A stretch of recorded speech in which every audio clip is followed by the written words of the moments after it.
Good morning mga kayabang. Kung naghahanap nga pala kayo ng magandang resort dito, saan to nga pa? Sa Belches Beach Resort. Yun, dito lang sa Real Quezon. Kapalang tignuan to eh. Kakausapin namin yung may-ari ng resort para ipakita niya yung mga kwarto na at room ng ano namin, pupuntahan. Dilit. Oo. Maganda yung basketball.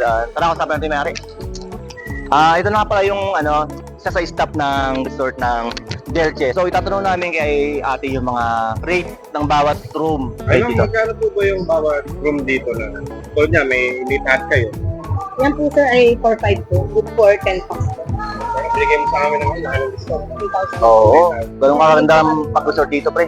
Meron din po kami upuan. Good for 15 packs po. L2 naman. 1,000. May 5,000. Kaya sulit talaga pumunta rito. Pero So, free na po mabait, yan. lalo si ate mabait kasi nagkato lang ng mga estilo. Mabait siya. Ang dami binigay ng discount sa amin. Kaya kung pupunta kayo, layuin nyo na yung Belches Resort kasi okay dito. Sobrang na-appreciate namin yung pagpunta namin dito.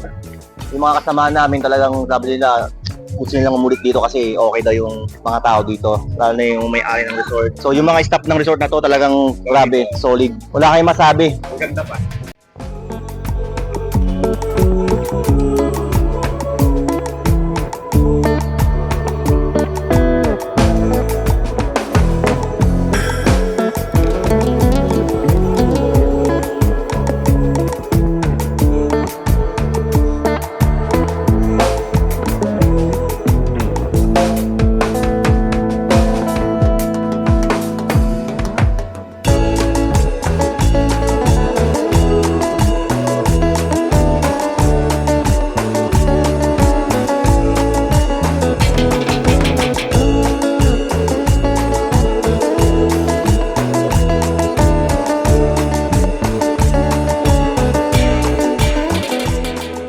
Halimbawa ma'am, pagka pumunta yung mga invite namin, paano po ba mahanap yung lugar nyo dito? Located lang po ito sa Barangay Tignuan, Real Quezon.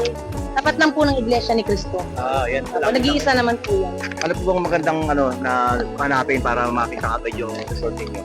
Sa page po namin sir, Belches Beach Resort. Tapos meron man po nakalagay na number doon. May meron kayong FB page. Opo, ako din po ang sumasagot po. Okay. So maraming salamat po dahil talagang accommodate mo kami ng maayos dito sa resort niyo.